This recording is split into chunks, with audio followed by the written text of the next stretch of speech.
Hi guys, once again, it's a Heartthang. I'm Cynthia, and if you guys enjoy the videos that I share with you guys, by all means, please subscribe and share the videos. So today, my discussion is going to be, what does it mean to be impeccable with your words? To be impeccable with your words means that you're coming from a place of truth and love. Those are the two main elements that embodies what it means to be impeccable. We sometimes are more impeccable with other people. We remember what we have promised to do with other people. But sometimes when it comes to ourselves, we're not so impeccable. One particular instance for me is working out. So I tell myself, Cynthia, you're gonna work out. And I may say that to myself every morning. And there are times where I don't do it. I don't follow through. And when you don't follow through, you're not being impeccable with yourself and to yourself. So to be impeccable with your words has to first start with you. You have to make sure that you're a priority in your life and that what you say you're going to do for you, that you do it. You come from a place of truth and you come from a place of love. So I'm going to do something a little different today. I want to share my platform with my niece, and her name is Jamila.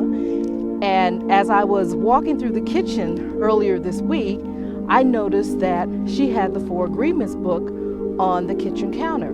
And I said, oh, so what does it mean to you to be impeccable? Hi guys, and like I said, I'm going to have my niece Jamila here, and she is going to tell us what it means to be impeccable with her words. And once again, this is the book. The author is Don Miguel Ruiz, and it's the 4 Agreements, if you guys can see that. But I'm going to turn it over to Jamila and ask her, Jamila, what does it mean to be impeccable with your words? Being impeccable, the first agreement was something I needed to hear, because I realized that there are things that I might say to myself or I might speak on others, Yes. and I'm not being impeccable with my word. Yes. And like I was saying, when it comes to self-talk, you want to be impeccable with the words that you're choosing when you're talking to yourself. You know, of course you want to do it through your day-to-day, with talking to your family members, your friends, your significant other, but your self-talk is the most important space where you need to be impeccable with your words. I know very often that, especially in my generation, we wake up in the morning and the first thing we head over to is Instagram, Twitter, Facebook, I don't know, TikTok, I don't know everything. But you head over to those platforms and you immediately download others before speaking to yourself. And so when you go into your, you brush your teeth, whatever, and you look at yourself in the mirror, you're looking at yourself and you're like, see, so-and-so didn't have these bags under her eyes, and I wish I had this, or I wish I could do this with my hair. I wish my waist was smaller. You're talking yourself down. And like we stated earlier, If you're with sin, you're going against yourself. And so I was like, oh, okay. So it was very interesting, and it spoke to me at a pressing moment. and you're going against sin. And I like saying that, because when Miguel wrote that and the 4 Agreements, and being impeccable is to be without sin.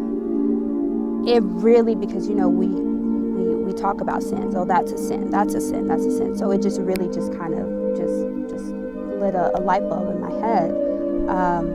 And it's not easy to think before you speak, like we all say. It's not, especially when you're thinking before you speak to yourself. A lot of us have a vision board, and it's great. It's amazing to have that, to visualize what you want. But if you're not being impeccable with those wants and needs, what are you really doing? I know. I agree. I truly believe that you're not really being impeccable with yourself or what you really want when your vision board is full of things that someone else wants for you or something you see someone else having. Yeah. I would say that vision boards, a lot of people use that as the law of attraction, but there's a little bit more to it than just thinking I want this and putting out the energy. There's, what you're talking Gotta about. put that action in. Yeah, it's definitely. If you're not putting that action in, we like to say you're not doing that grind, you're not pedal to the metal. That vision board is just a vision board. It's a vision board. So, when you put those things out there, what you want, you have to also do the work. But that's not saying that you shouldn't have a vision board. Correct. Because I have one. Yeah, me too. I have one. Yeah, and I look at it every morning and I'm like, yes. okay. Yeah. It's very easy to speak down on yourself or say you're not, gosh, I'm not where I want to be, or gosh, it's not a race. Nipsey Hussle says it's a marathon, and it really is a marathon. If you guys enjoyed this video, please subscribe and share. Once again, it's a Heartthang. I'm Cynthia, and you guys have a good one. Bye.